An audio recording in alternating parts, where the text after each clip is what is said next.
Welcome back to Let's Play Defender's Quest by the developers. I'm Lars and And I'm James Cavan. and we are Level Up Labs. And when we last left you guys, we had just gotten Rena, and then we had gone back to... Smash our face into a brick wall for about 40 minutes. Yeah, because we're apparently terrible at our own game. Don't believe that developers are necessarily good at their own game. Because that's just not true. Anyway, instead of going immediately onto this battle to maybe get some awesome new stuff, instead we're going to keep going with the plot here. Yeah, I'd like to be able to live down the shame a little bit. Yeah. So, we probably can't go straight for advanced here, right? Probably not. Now this is probably going to be a little easier now because we've beefed up a little. So whenever things get too easy, we'll jump ahead to a higher difficulty. And that's the way the game's designed. So that whatever track you're on, if it's too easy, there's a way to make it harder. And if it's too hard, there's a way to drop down to something you can manage. So there's always a way forward. So anyway, if there's anything you want to say about this cutscene, James, just jump in here. One thing that I wanted to do with Rena is I wanted to avoid the kind of, and I feel like it's a kind of a standard cliche in fantasy writing where it's like, oh, you have this big militaristic nation that's driven by some ideology, and then the people in charge are actually just don't believe that at all and are total hypocrites and are just using it to manipulate the populace. So I wanted Rena, as a member of the royal family, to be absolutely fanatically devoted to the ideals of her nation. Right, yeah, so it's you don't want it just to be this basic cynical farce, and they're just being manipulated. The people who are in charge of this country are just as devoted to their ideals as the people are, and it might even be a king leads the army from the front lines kind of thing. Yeah. So it's yeah, maybe we think this is bad, and maybe it even is bad, but they're willing to pay the price for it. That was something that I don't remember where we bring this in. It's probably in one of the item descriptions, but we do mention that there's a lot of Quaid kings that have been killed by their own populace because they're seen as not living up to their own ideals. Right, they're not, I mean, I guess it's kind of almost a Spartan kind of thing, because it's you bring glory to the empire or we will tear you to pieces. Right, exactly. And then the Quaid religion is based around the worship of the cosmic flame. So I guess they're one of the monotheistic religions here. Are they technically the only monotheistic religion? Well, let's see. The Seleni are monotheistic. Yeah, I guess so. In a very deist sort of way. Yeah, I guess in a kind of maybe even a Platonic sense. The unmoved mover, the sun in the allegory of the cave, the sense of the transcendent good. Yeah, I'm not sure that we ever use the term unmoved mover, but I we borrowed do. that. Oh, we do? Okay, I borrowed that concept pretty much wholesale. From Plato? Yeah. Yeah, that's in one of the item descriptions.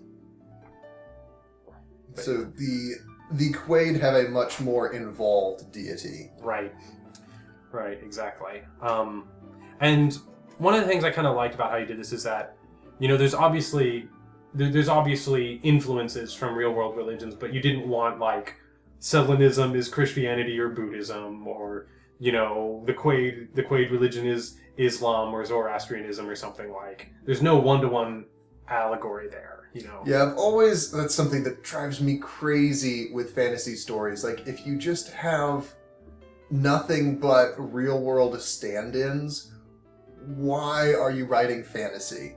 I feel like it fails to do the fundamental purpose of fantasy, which is to take me on a fantastical journey to a foreign culture. And even, I can see sometimes where it can be kind of interesting to maybe in the Dark Tower, where there's entrances where you have people who there are references to, you have these alternate worlds, by Stephen King, but where there's still touches of reality, and so it's kind of surrealistic rather than fantastic.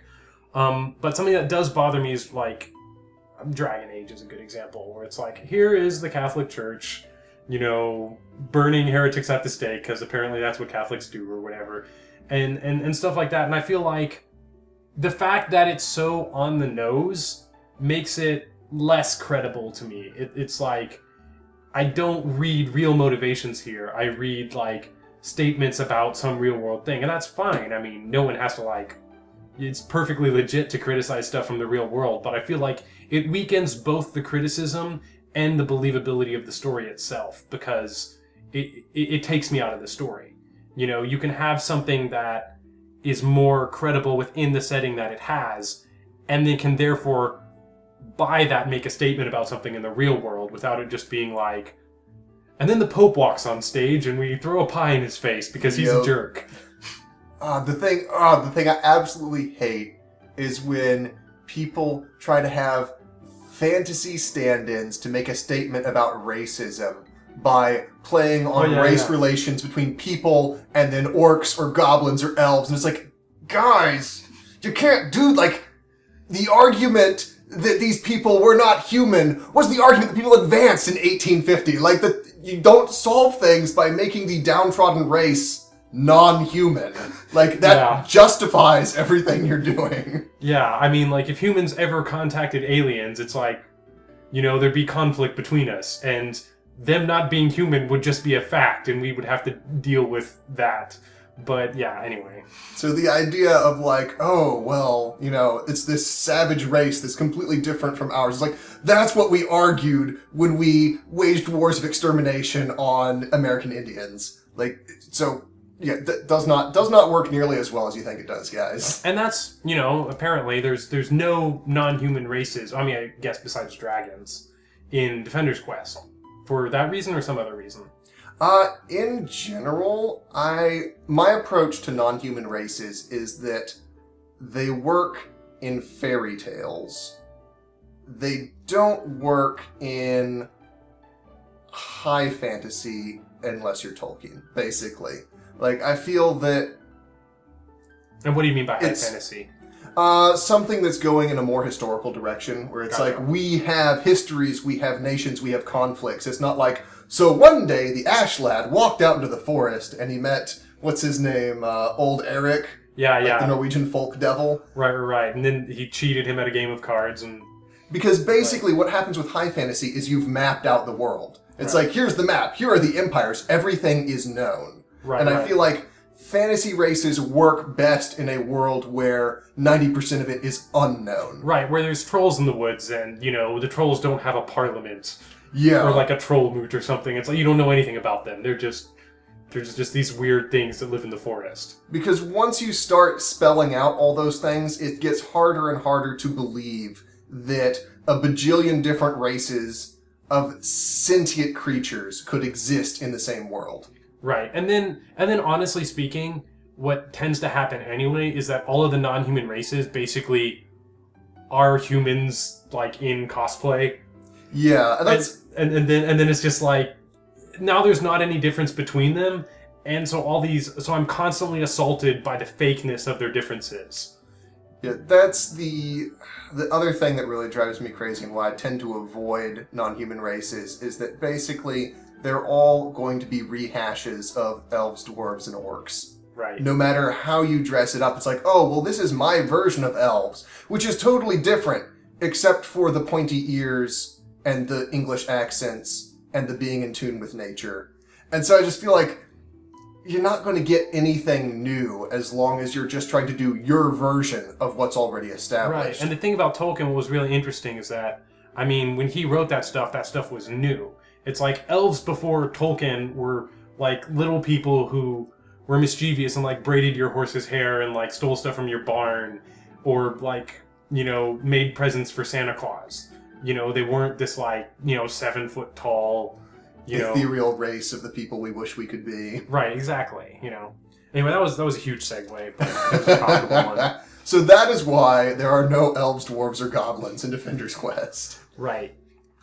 So here, so we're in a hospital now, and this is a hospital that is run by the Seleni. Yeah, that is the idea. And so tell us a little about the Seleni. So they're the ones that basically are the religious presence here in the pit.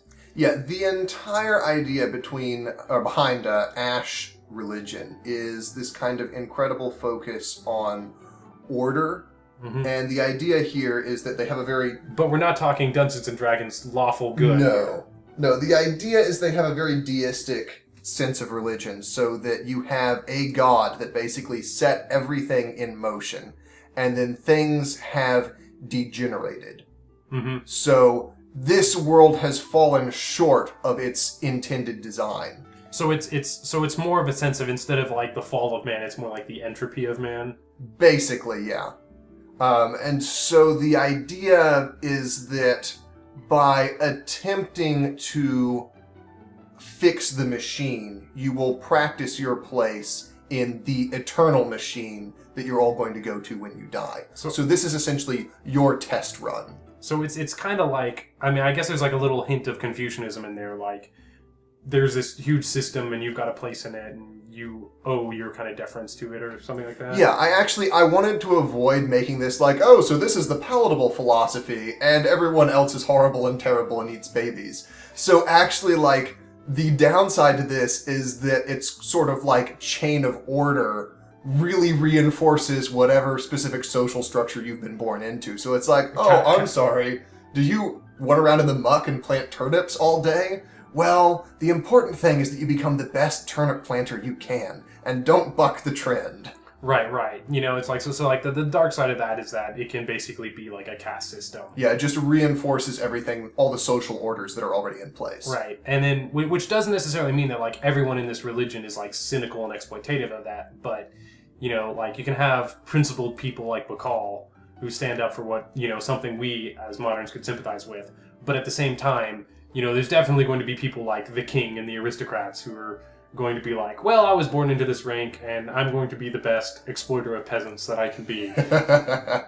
So yeah, that's something I wanted to drive home with all of our religions, is like, there are bad people everywhere, but there is also not a complete dearth of good people anywhere. Right, yeah, and just like trying to avoid just like try to like let the people be people, and like, you know, whatever statements we're making, but like not just make this like a screed about, you know, things we hate in the real world, because I can just write plenty of essays to deal with that. And generally, to effectively argue about something you hate in the real world, you've got to do a lot of research. And that's the other thing that always drives me crazy with fantasy analogs for real life things, is that it's more an analog for, well, this is the impression I got of something, and I'm more hating my impression of it than the actual thing because I can't be bothered to research it whatsoever. Right, yeah.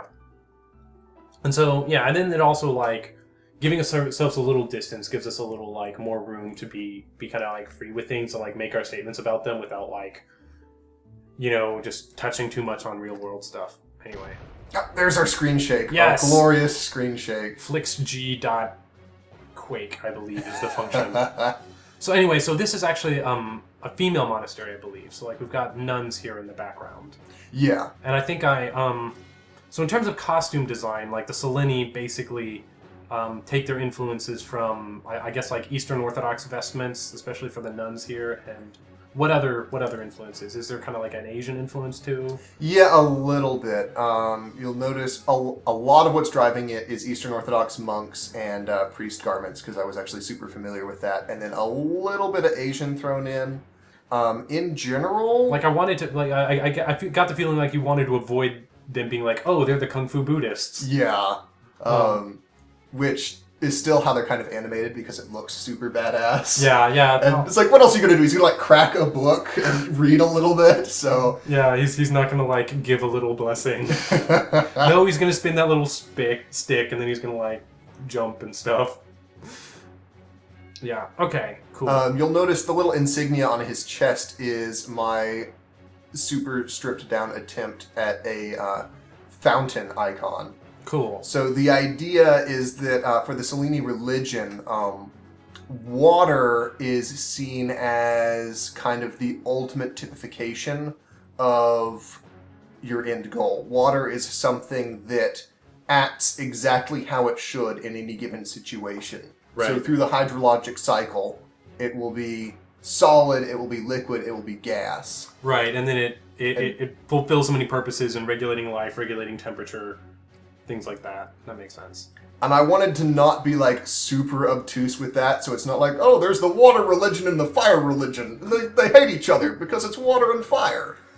So I wanted this to be more of kind of the ultimate metaphor that they've adopted. Right. And so whatever ritual the Ash religion has, because their understanding of the supernatural doesn't involve a lot of things like miracles. There's not a lot of divine intervention.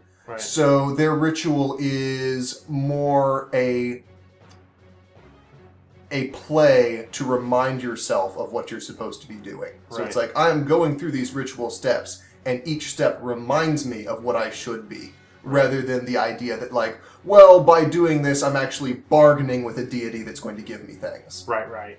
And then, speaking of symbols here, this was actually, it was interesting. Like, James would usually do most of the character design, but sometimes I would, like, just jump in and, like, make decisions. So I needed Rena to have some kind of staff, and I wanted it to be kind of interesting.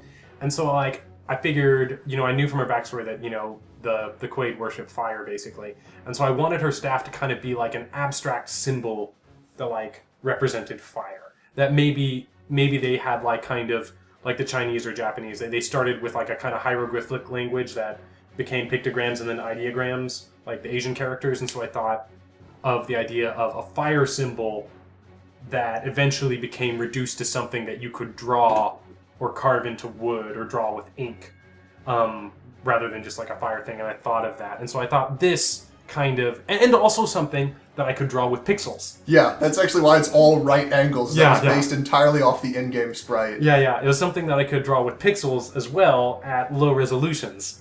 And so, and that fits with the idea of like runes. Like runes are all angular because you have to carve them in wood and stone. Whereas a lot of Asian characters were drawn with ink. And so they have all like the squigglies and stuff. And then Arabic is all squigglies because it's drawn with ink. And so, but my limitation was it was drawn with pixels. So, and that's where this symbol comes from. And you see this motif repeated in a couple of places in Quaid iconography. In the few places it shows up in the game, like the Quaid Fire Shrine has a little symbol on it. And then in that battle, we like lay out the battle with the Quaid Fire symbol. Yeah, it's interesting the kind of cycle our character design took because, let's see, we had all the sprites in the game before we had any character portraits. And this was like alpha version where it was just like crap that I was putting together. And so like it went like sprites, character portraits, and then there'd be enough changes in that we'd go back through the sprites again, and then character portraits to kind of catch up with that. And so we ended up going this kind of like endless cycle. Right. And then we eventually like, so like there's been at least like 3 revisions of the character designs and 2 revisions of the sprite art at least. Yeah, and then we had Tyvon come in and do all the sprite art, and then when we had Karen come in and do the backgrounds, we went back and kind of touched up the characters so they'd match a little bit better. Right. Yeah. But yeah, and then what's interesting also is like there's this kind of stereotype that like all religions by default like hate each other. And like Selenism and the Quaid religion are obviously not like strictly speaking compatible. And historically have been at odds because their empires have been at war. But religion is more than just a tool of a country. Like religion crosses more boundaries than just whatever is the biggest nation that happens to have that. And so and so I thought it was interesting that there's kind of a tenuous alliance here between the this kind of representative of the Seleni and this I mean she's kind of like King Henry VIII or King Olaf. She's the head of her religious organization, as the last member of the imperial line there. And so it's kind of interesting to see them like finding ways they can get along with each other, regardless of the fact that they like strongly disagree about the way the world is. Yeah, and something actually kind of an offshoot of the Seleni being so philosophical is that it's a philosophy that could, like, large elements of it could be lifted and put into almost any monotheistic religion. Right. It's kind of like, I guess you kind of see that in, like, the Greek tradition of, like, with, like, Platonism and stuff like that. That it's, like, a lot of the Greek philosophers, they would talk about the divine nature, and they didn't, like, really believe in Zeus or anything like that. That was, like, the folk peasant religion, and then they had this concept. And then that could be bolted on to whatever the Romans were bringing in, or into some Asiatic cult or something like that. And then a lot of that philosophy was, I guess, repurposed for Christianity. Sort of like Christianity was reinterpreted in certain... you definitely see that with St. Augustine, I think. You see some... so it's not exactly Neoplatonism, but it's like that philosophy is like reinterpreted through a Christian lens. I think you see that a little bit in Islam too. But I know much less about Islam. But anyway, yeah, so real quick here, this would normally be your first Ice Mage battle. So, and then of course, we just throw this in so you know how it works. And of course, basically the idea with Rena here is that basically she's been fighting since she's been a little kid, essentially. Yeah, I think she references that. We get that in a few later cutscenes. But yeah, the idea is basically like she has been raised as a professional killer. Right. And that's something that it's kind of hard for us to imagine as moderns, like what, like even in like your professional like sword fighting clubs or whatever, like the Arma, the Renaissance martial artist people, like they don't actually kill anyone. So like they're trying to like practice like historical swordplay and stuff like that, but they don't actually kill anybody.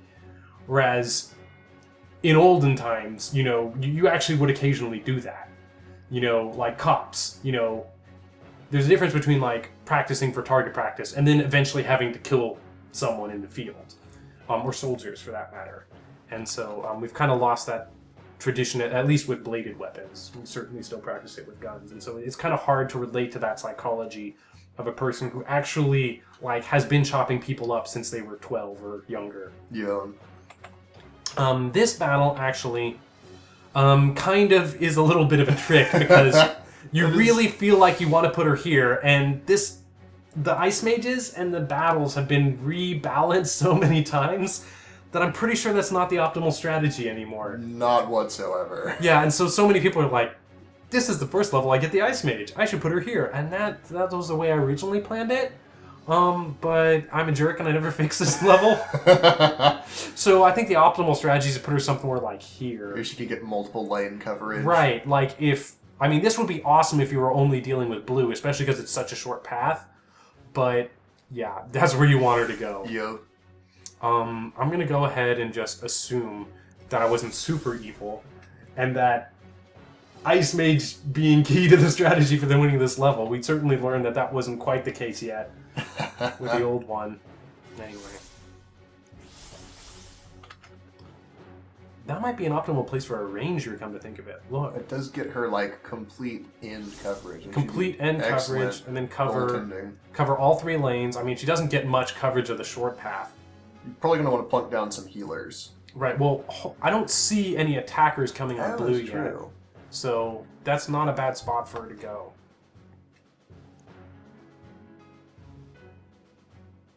Okay, here come the dudes. She's on fast, he's on first. Yeah, who's on first? Bam, bam, bam, bam.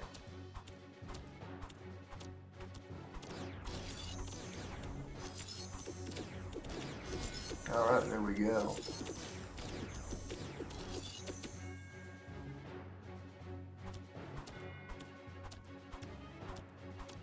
Let's see. Oh no, these weren't Arc Spitters. So yeah, it might be that Keta never actually needs any cover. Right. So I guess it's not entirely wasted geometry. Cool. Well, that horde of attacker dudes is making me nervous. But I feel like Keta set on first. I'm going to slow it down to half now. And Slack there has got Flurry. Yeah, I mean, now Rena can deal with it. Now, so Berserkers and Ice Mages both have a different way of dealing with pain. You know, Berserkers can just recover. So as long as they don't take too much damage too quickly, they can deal with it.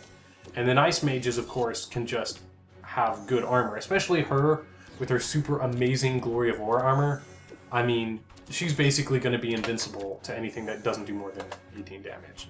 So, I mean, Rena is basically a perfect tank for now. We'll never have to worry about her taking damage until we get to some harder levels. So she would make an awesome meat shield with the ability to then slow everything down. This is where things get crazy. So here is an example of where armor really makes a difference. Every single one of these little green globs that these guys are sending does 7 damage, which means every single one of them is going to do absolutely nothing to Rena. It doesn't matter if she gets hit with 100 of them. Slack, however, might get totally destroyed. So here would be a great place to put down a healer. I think I'm going to put him here so that he can cover both of them. But more importantly, so that he can cover a little bit more of this exit. And then he's going to blind them. And whenever they're blind, that is going to give Slack a little bit more of a fighting chance. And he'll also do a little bit of incidental damage to just help with thinning out the crowd. There we get some of our awesome monk foo. Yeah, and they're like spinning around and doing stuff. I mean, basically that's Tyvon's ad-libbing there, and I'm not surprised that he kind of went in the Buddhist Kung Fu monk tradition, and I don't really mind. I can't imagine anything else being nearly as entertaining. Yeah, I mean, it's like, swinging a little thing of incense around is not as cool. Okay, where should we put this guy? Well, we're almost done with the battle. I'm not sure it quite matters. We're super powered up, so I don't want to speak too soon. Nope. Okay, frenzy, frenzy, kill everything, kill everything, kill everything, kill everything, kill everything, please, please, please, please, please. That is the risk of putting all of your goaltenders on goaltending. Right, putting everyone right at the end means something can leak through before you realize there's a problem, and then suddenly everyone just rushes in and kills Azra. An interesting thing with healers, and I never really described this at all, and I think people just kind of accepted up front, that it's like, oh, they're healers. Of course they have, basically, healing magic. And I really wanted to avoid magic in general, like, everything supernatural, I don't want to speak too soon because we haven't gotten to that point in the plot, but everything supernatural comes from the same source, because this is something that always bothers me in games, where it's like, oh, well, this guy has nature magic, and then that guy's a monk, so it's technically not magic, but he has prayers that work just like magic. And then here's a Satanist, and so he can do, like, Satan magic. And somehow they're all exactly the same, but different. Right, exactly. And so I wanted to avoid that as much as possible. So for the healers, the idea is that everyone is doing stuff, other than Rena. Everyone's doing stuff that they can only do in the halfway world. Right. So the idea is that Bacall is more or less acting as kind of like a strengthened... You mean other than Keta? Rena. Keta's the archer. Right. So, okay. So Rena taught, like, I guess she explains here. Oh, wait, no, it's next cutscene. I don't want to get into that too much. But yeah, Rena is special, but everyone else, Bacall is basically just acting to strengthen the link that Azra has with everyone else. Right. So when people are getting beaten up, it's not like they're actually being stabbed. It's essentially their link to this shadow world is being weakened. Right, exactly. And then here we have, here we touch a little bit more about the religion of stuff, is it's like, whereas we kind of have like a little more kind of neutral position on like the goodness and the badness of the various cultures in this world. Azra is definitely a member of the Ash Kingdom. She's grown up with, Ash propaganda, just like, if you grow up in America, you grow up with American propaganda. If you grow up in France, you grow up with French propaganda, everyone has propaganda. And so she's kind of like heard nothing but stories of the Quaid Empire being, as she puts it, genocidal fire-worshipping lunatics, which they may or may not be. Yeah, I mean, in her defense, like, they have been waging basically a war of extermination with Ash for the last 10 years. Right. So, I mean, she's not unreasonable in this assertion, but she's certainly not giving them any benefit of the doubt either. Yeah. And Bacall here is... I think most of us in Bacall's position would be pretty cynical about both sides by now.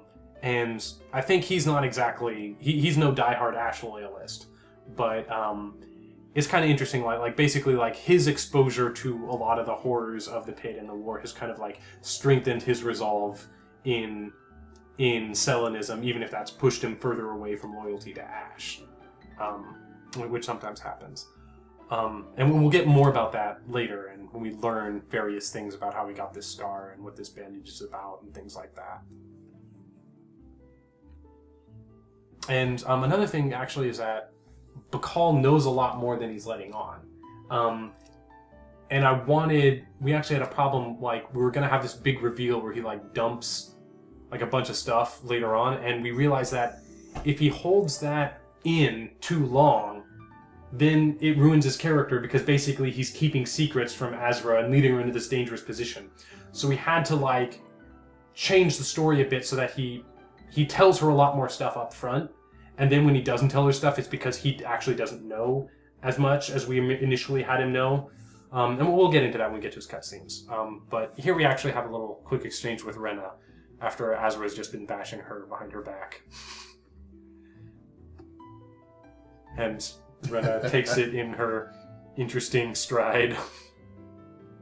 I was really surprised with how popular Rena was, despite the fact that she's not exactly portrayed in the most flattering light. I mean, I guess people like people who are assertive and stand up for themselves and slit people's throats.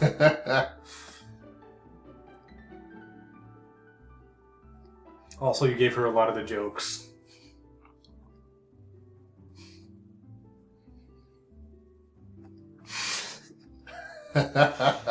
Oh yeah, so this was a quick thing, is that we have the Quaid be fire worshippers, but Rena is obviously an ice mage.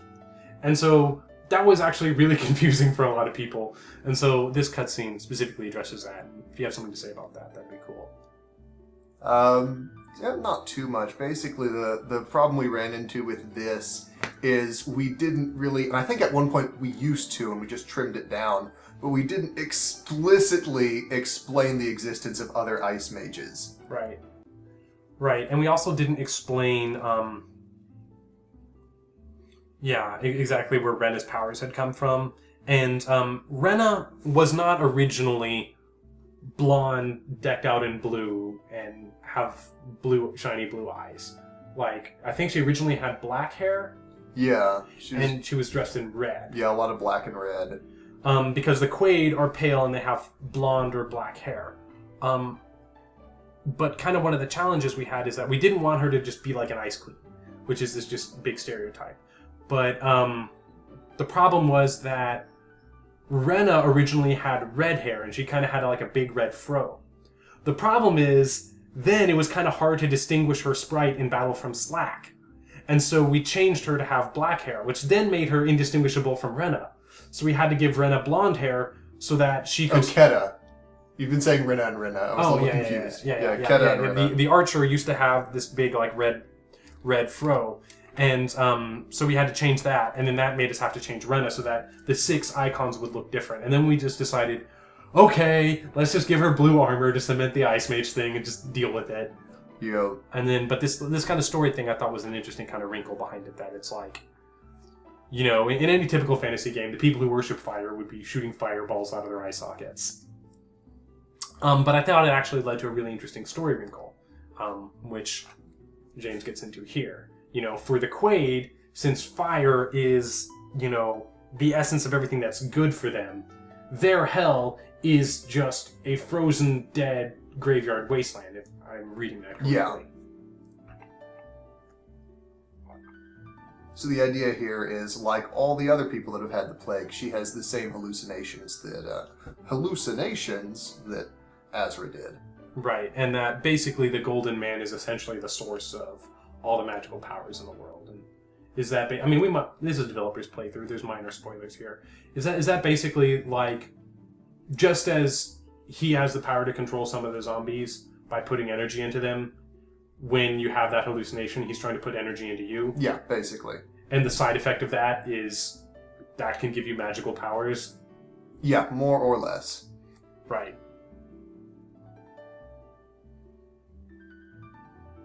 So yeah, so basically, she got this kind of like ice power from her experience with the plague and from the Golden Man, you know, and all that. And so what's interesting for her is that she really resents this. I mean, it would basically be like, I mean, the best kind of example of like to her, this is kind of like an unholy curse. And so she can use the devil's magic against the devil, but for her, it's kind of weird. It would kind of like... She is more or less ritually unclean by her own standards. Right. I mean, it would be like, I mean, pardon the pun, but like a Jewish porcomancer, or like a Christian necromancer or something like that. Like their own religion, you know, it's like they feel tainted by this power. Or like just like a good example of like a good vampire. Yeah. You know, is a classic example, like Alucard or something like that. It's like, I hate this stuff that I have that has been inflicted upon me, but I will use it against the evil being that cursed me like this. And, yeah, and so she goes ahead and says that. And then you just can't resist making a joke at the end, can you, James? Okay, cool. Well, that was pretty long. Because we had all the interesting segues about the culture and religion and stuff. So We'll probably cut this episode off here and then pick up in the next one. Sounds good to me.